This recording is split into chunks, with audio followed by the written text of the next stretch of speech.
All right. Well, welcome to the LSCC Orientation for the 2021-2022 conference year. We've already gone ahead and introduced ourselves, so we're going to roll past. And what this orientation cover is a few things. It's going to provide a broad overview of NCSL, and then we're going to dive in deep talking about the LSCC. So enabling you to learn a little bit more about your what is the LSCC. You'll hear that acronym a lot today. It's almost like a drinking game. Just sip on your coffee or your water every time you hear it. We'll talk about what your role is on this committee, who serves on it, how it's organized, and when this committee meets. I always like to share success stories from the LSCC. It's always fun to kind of look back and see where this committee has had an impact on services and products and programs, professional development for legislative staff. So I'll share that. We'll touch just a smidge on mentoring. You'll get a mentor this week. And hopefully JJ will join. He'll share briefly just a little bit about his welcome, goals and expectations. And then Michelle, we have Q&A at the end, but if there are questions, feel free to ask them along the way. You have a great group of experienced LSCC members here. Also know, I know this is a lot to take in. So if you want to sit with this and maybe on your daily walk or however you kind of decompress and process information, always know you can come back to me as a resource and I'll be happy to answer any questions you have. So we'll go ahead and get started. NCSL, our mission statement, this is what guides our work on a daily basis. It's our purpose for the work that we do. We're committed to the success of all legislators and legislative staff. So there's 7,383 legislators and then more than 30,000 legislative staff. All are members of NCSL by virtue of being elected to the legislature or employed by the legislature. Our mission is threefold. The first is to improve the quality and effectiveness of state legislatures. We do that through a variety of ways, studying the legislature, understanding process, procedure, operations of legislatures, and what works, and kind of across the state and territory landscape. We also do a lot of professional development, both for legislators and legislative staff, with the thinking that helping legislators and staff with skill training, with general professional development helps them excel in their role in legislatures. We promote policy innovation and communication among the states.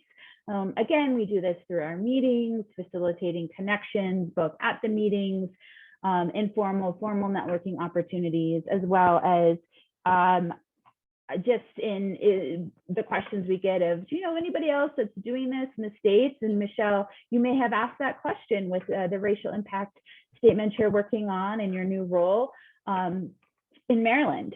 And then finally, we ensure state legislatures are a strong, cohesive voice in the federal system. Michelle, you have worked or served on the NCSL Redistricting and Election Standing Committee. So this is one of 8 standing committees we have that really guide NCSL's policy process and how we lobby the federal government and on what issues. So that's our mission in a nutshell.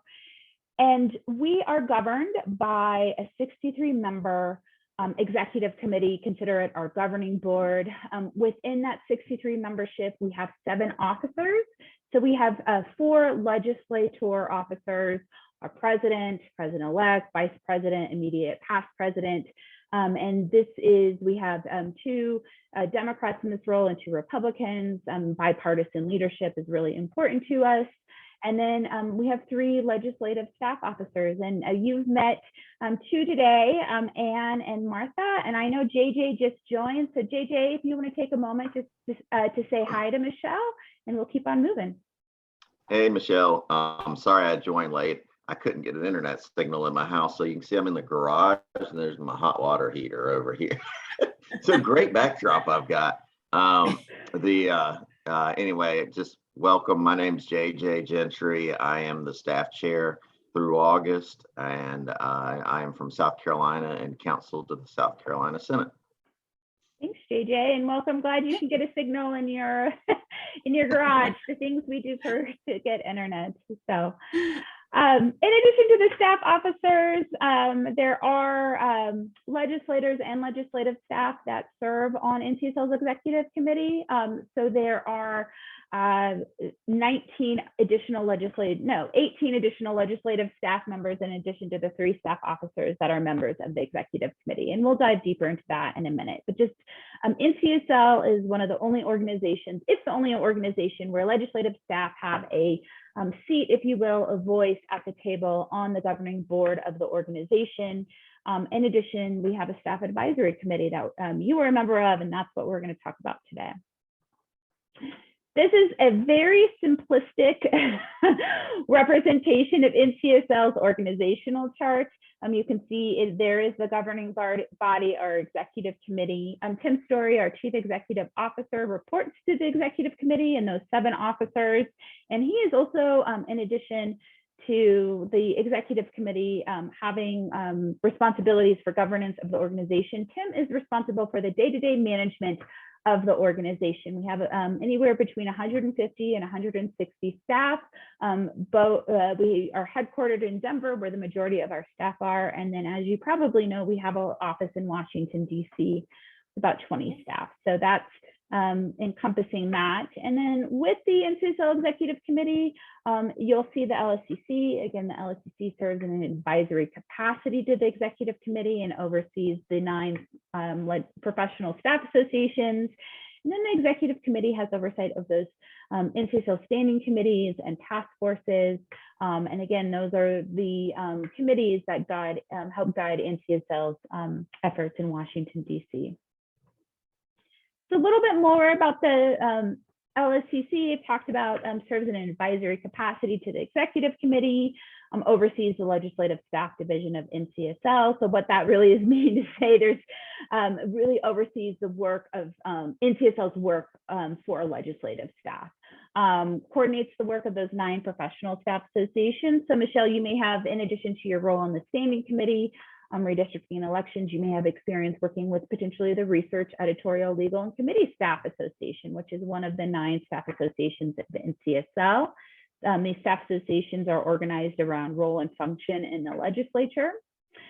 Another part of the LSCC is to promote professional development of legislative staff, and they do this through a variety of ways, with the Legislative Staff Management Institute, with the Legislative Staff Certificate Program, which is for newer staff, and other online professional development opportunities. We just did a Get Ready for Session Week in early December. So that's really, LSCC is responsible or helps promote those professional development opportunities, and then reviews and evaluates NCSL services to staff. So that could be, how does the website look? Take a look, and is it user-friendly for legislative staff? Or you, I believe, will be on the legislative institution subcommittee. So taking a look at what does staff retention and recruitment and turnover look like in the states, and how can we understand that and then provide services to help support legislatures as they seek to recruit legislative staff and retain legislative staff.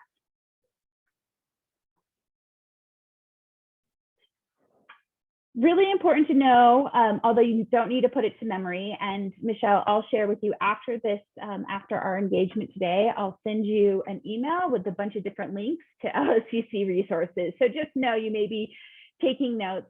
I will follow up with an email. The LSCC does have its own set of bylaws that govern the committee. The bylaws contain what the purpose is of the LSCC, the membership of the committee, the jurisdiction for each of the LSCC work groups and subcommittees. There's 6 of them. It talks about the formation, the merger, the dissolution of professional staff associations. So provides some guidance if any of the staff associations are seeking to group of staff are seeking to form a staff association, merge with another group, or dissolve. And then just miscellaneous issues about the role of the staff chair, the role of the staff vice chair, the immediate past chair. So just know that there are bylaws. You certainly don't need to put them to memory. It might be good to glance at them, but that is a governing document for the committee. There are 49 members of the LSCC, and I will talk about what I like to call the membership buckets in a minute. And just all these members are legislative staff. So just know that this is a large committee, and there are close to 50 members, and you're one of them on it. And part of that committee membership, you've met JJ, you've met Ann, you've met Martha. These are the staff officers. They're also part of the officer contingent of NCSL. I will share that as staff chair, JJ also serves as chair of this committee. So part of what you'll see on Friday when you join in the afternoon for the full LSCC meeting is JJ will chair that committee meeting. He'll convene it, open it, and adjourn it, and he is chair of the committee. So that is part of his role as a staff chair. In addition, the staff chair and JJ sets the goals for the committee for the year as well. So I've talked a little bit, referenced it, these membership buckets. I say that there's essentially 5 membership buckets that make up the 49 member committee. And the first is those staff officers who are with us today. And they are elected by, they declare their candidacy and come before our legislative staff nominating committee, and then are elected by the membership to serve in this role. The next are the 16 members, I like to call them the staff at large members of the executive committee. Again, these are legislative staff that declare their candidacy to serve on NCSL's executive committee, our 63-member governing board. And then they are interviewed by the staff nominating committee, and if selected, are elected by the membership to serve on that executive committee. The next is 18 staff that serve as officers of the Professional Staff Association. So that's the chair or vice chair of RELAX, or it's the chair or vice chair of the fiscal offices, the clerks and secretaries. As I had mentioned, there's 9 of those groups.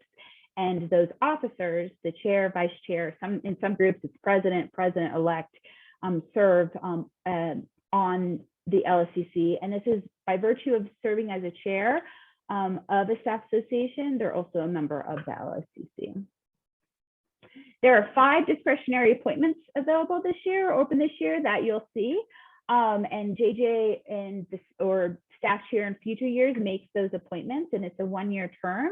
And the staff chair makes those appointments based on their goals for the year, maybe states they want represented, or staff functions and roles they want represented, or maybe there's a staffer with a specific skill set that the staff chair wants to utilize for their year as terms. So the staff officer will get discretionary appointments.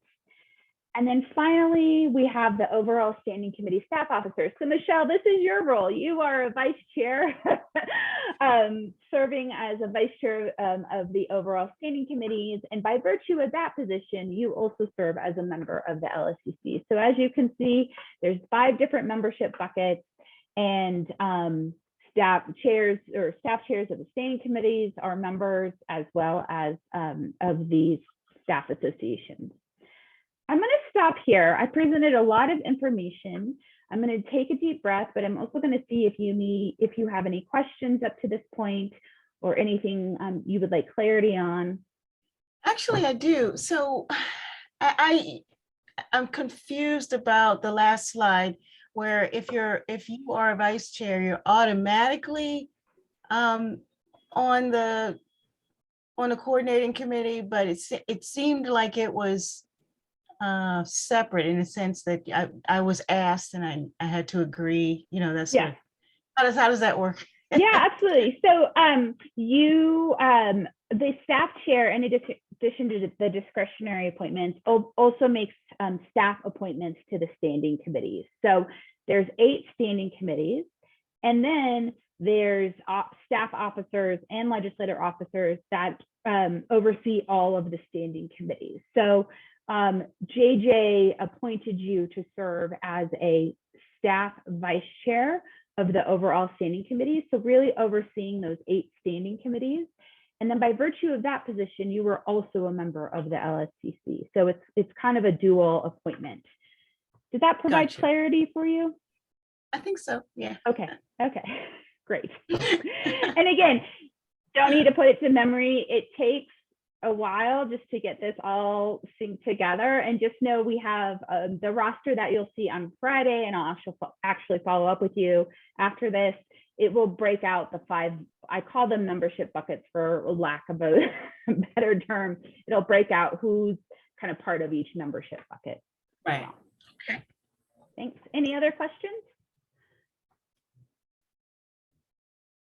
Okay. So you, Michelle, are a member of a LSCC work group as well as an LSCC subcommittee. And you may be thinking to yourself, well, what's the difference between a work group and a subcommittee? That is a great question. There's really no difference. The work groups meet during one time slot and the subcommittees meet during another time slot. So they just have different names. So in some ways you can consider the work groups the A committees and the subcommittees the B committees. And just know you are a member of a work group and you are a member of the subcommittee. So not to confuse you anymore, but to add to this, because you are a staff vice chair of the overall standing committees, you are also automatically a member of the standing committees work group. So this is a group of staff you will be with your fellow staff officers, talking about really how can NCSL have impact with the staff officers of all the standing committees. What are the things that NCSL can do to support those staff officers? So you may recall when you served on redistricting and elections, the redistricting and elections standing committee, there were times that we would convene all those officers and give an update of the LSCC or just information sharing or provide professional development. You may recall seeing a survey of recent about how was your experience serving as an officer of the specific standing committee. So those are all tasks or responsibilities that the standing committee work group has overseen or put in place, if that makes sense, to trying to make those connections. You are also a member of a subcommittee, and you are a member of the Legislative Institutions Subcommittee. So this is a subcommittee that's really focused on the work of the institution. So the operational aspect of it and ways to support the institution as a whole and staff that serve in them. So I want to check in. You should have received a calendar invite from me, and it's okay. I know it's been busy for your standing committee work group on Friday, your legislative institution subcommittee meeting on Friday, and then the full LSCC meeting on Friday. So you can check and let me know. Do you have questions about work groups, subcommittees? No, not yet. Okay, perfect. And then the final part about the LSCC is the committee typically meets quarterly. In fact, most meetings will occur in conjunction with NCSL's executive committee. So the first meeting will take place this Friday online. That second meeting that we have scheduled as of right now will be what we call Spring in 2022 in Seattle, Washington. And then there will be a summer meeting that always occurs the day before NCSL's Legislative Summit. And that's kind of the wrap-up meeting, the end of the conference year. That'll be July 31st in Denver. I know JJ, and he'll share this on Friday. And JJ, feel free to chime in, but we are looking at holding an additional LSCC meeting sometime end of March. And I know that's a difficult time because I think Maryland adjourns in early April, if my memory serves me well, or mid-April. But he is looking at, we're going to survey members to see if there's essentially availability to meet in person or either online sometime in mid-March to late March. So JJ, I don't know if you want to share anything else.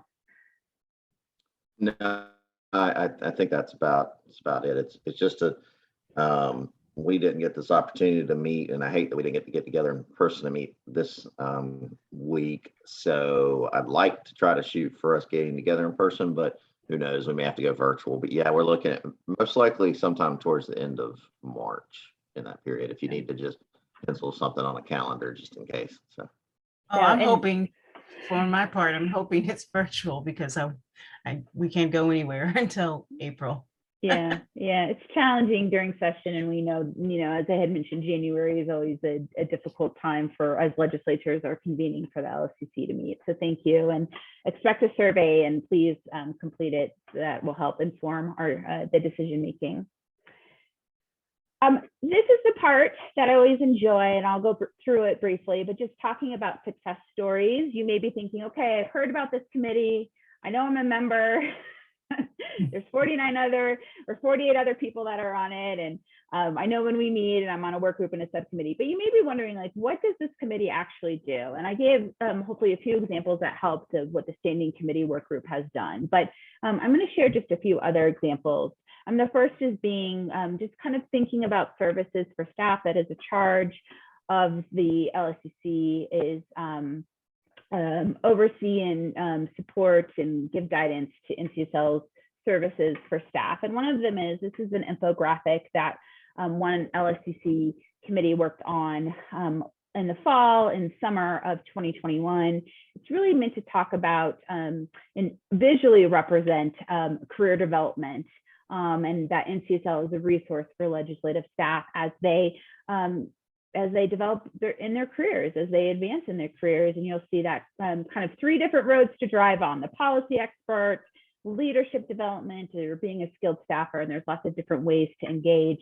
And, you know, certainly for you, maybe this policy expert road has mirrored kind of how you've engaged with NCSL, with maybe going to some policy meetings or being a member of a standing committee. And, you know, certainly, Michelle, you've seen it in just kind of your engagement as an expert on redistricting with the redistricting law book of 2020. So that's just one example. Another committee kind of a few years ago helped put together an online resource as well as a printed book that just describes all the ways that staff can get involved with NCSL, and that this is an organization for legislative staff. The Legislative Staff Management Institute, and you may be familiar with LSMI, but it is a 8-day management and leadership development program for legislative staff. It's been around for more than 30 years. So the LSCC has oversight of the LSMI program. And in fact, on Friday, you'll hear more about it because the committee will be asked to approve tuition for the 2022 program.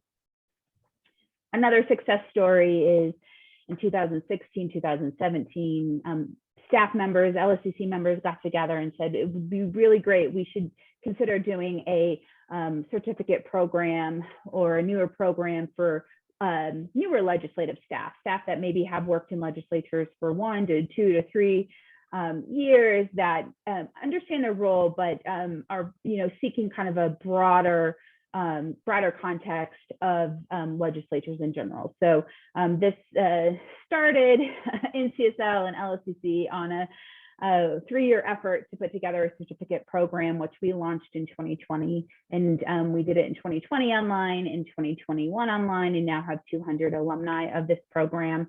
I'm really talking about the institution, budgeting, ethics, leadership development, communication. So this is a really successful professional development program. Other success stories, and I know you've been a recipient, and in 2020 you received the Legislative Staff Achievement Award from the standing committees, but the idea here and what we tried to do in 2020 and 2021 was really to elevate these award recipients and really recognize their achievements. And that was through the work of the LSCC and saying this should be a priority of recognizing staff that have received these awards, and recognizing them on a national level. And the other is our Legislative Staff Week. It happens the first week in May. And based on ideas of LSCC members, we were able to put up a shout out board online where staff could come in and recognize their peers or colleagues in their offices and across the country, and just really recognize the work of legislative staff. And then finally, publications. So the LSCC has helped to guide the creation of a personnel manual for legislatures, a legislator or state legislatures and litigation toolkit. Michelle, you may be familiar with that in some of your work in redistricting. And that was through an initiative of the LSCC. And there's many more successes. This group has helped make job descriptions for serving on the LSCC. So Michelle, you may, before you accepted this role, you may have saw that job description of a staff vice chair of the overall standing committees and what that entails. That was an initiative of this committee. Our Building Democracy podcast came as an idea from a member, and that really helped guide NCSL on developing a educational program around the history of state legislatures. So just real quick on mentoring, you've heard, maybe have seen emails about this. We like to assign new LSCC members with a mentor. This is an opportunity just to have somebody that can help be your mentor and guide you as you embark on this really great service to NCSL and to legislatures, but it's very confusing. Martha, do you want to say anything else? Yeah, Michelle, we'll just assign somebody for you to be able to talk to who can give you some advice. I mean, ask the simplest of questions, from what do you wear to, you know, how do you bring up a concern, the whole gambit, somebody who can just help you navigate if you have any questions. Nothing too formal. We'll try and do something where we can all just put a face with a name sometime this week before we get started on our meetings. So, thanks, Martha. And then finally, this is a picture. I always like to show it. Actually, Arturo took it when the LSCC got together in Denver after more than 18 months of meeting virtually. We were able to bring members together. This is an NCSL's office in Denver, and I just love it because I think it shows the great community of staff members that you have an opportunity to meet and to be part of, engage in as a member of the LSCC. So I'm going to stop here. This is the end. Michelle, are there questions as we've gone through this? I had a couple of random questions. Yeah. One is the Legislative Staff Management Institute. I've always heard a lot about that. I've never participated or anything like that. But now that I'm on the committee, and it's such a product of the committee, is there any way to view any of those? Yeah, I'm not sure how it's done or anything like that. But is there any way, I guess, to get a description or recordings of what the content that is being sort of given to participants? I think it would be important to know what it is, since I haven't actually done it. Absolutely. Well, I'm so glad you're interested, and we're always, there's 5 of us here are fans of LSMI and have been through the program or sent staff and really have supported the program and thought about it. So a few things. On Friday, our vendors for LSMI, NCSL does contract out with an executive education program with the University of Southern California and the Sacramento State to execute the program. We traditionally have them come to our January meeting to do 2 things, to give a preview of what's going to happen or what the curriculum looks like in 2022. And then they will, with NCSL support, will make recommendations for tuition for the 2022 program. So I think this is a good first opportunity for you to hear more about LSMI and get a preview of the curriculum. And we typically post the curriculum on after. So I think that's a starting point. And then if there's questions or anything else, we're happy to connect you with our partners or talk with you about what the curriculum would look like in 2022 as well. Great. So has everyone here gone through that at some point, or? Yes, so JJ just graduated from LSMI in 2021, and you're a 2007 graduate. I graduated from LSMI. We have opportunities where we send NCSL staff. So I graduated in 2017. Arturo, you went in 2011. And Martha has sent many of her staff, her emerging leaders, to LSMI, as well as participated in our evaluation subcommittee. We looked at the contract about 3 or 4 years ago and did an RFP. So Martha is very engaged in that. Awesome. And one other question about the certificate program. Is that, this is not my area of expertise, but is it, what's the word I'm looking for? Accredited by any kind of organization, outside organization, or anything like that? Yeah, great question. As of right now, no, it's not. It's something we have put together, developing the curriculum ourselves and delivering online. So at this point, it's not accredited by any organization. I do think that I think we have a good program in place, and I think there's lots of kind of directions as to where it could go. But and that's really the beauty of the LSCC, is to have those conversations and to provide guidance to NCSL about maybe, we've got this good structure in place. Maybe we start looking at accrediting it, or, what do directors want or staff want for it. So that's the beauty, I think, of the LSCC, is to have that dialogue and have that collaborative opportunity to work together on these products and programs. Are there any other questions?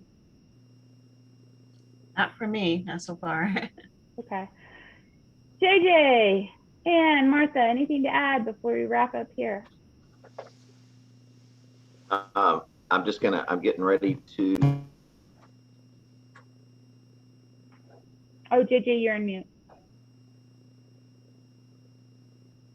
Thought I hit the unmute button. I'm getting ready to. JJ, you're still. Oh, You did it again. you're on mute. That's weird. It keeps muting itself. I keep unmuting. Now can you hear me? Yeah. Michelle, there's my contact information. I just put up in the chat box. I don't know if you have it open.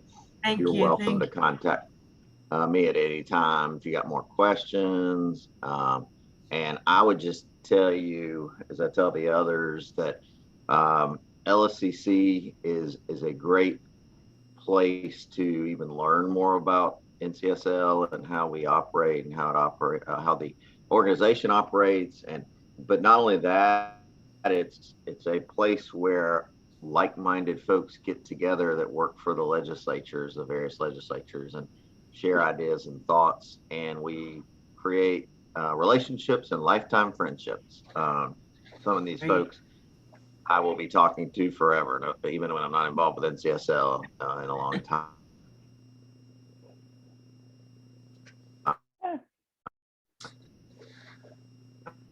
Oh no, JJ, I think your internet might have. So, and you get out again. I don't know. Yeah. Oh, it's a Monday for internet. I think that's what's going on. So, and it's a Monday for Alabama. No,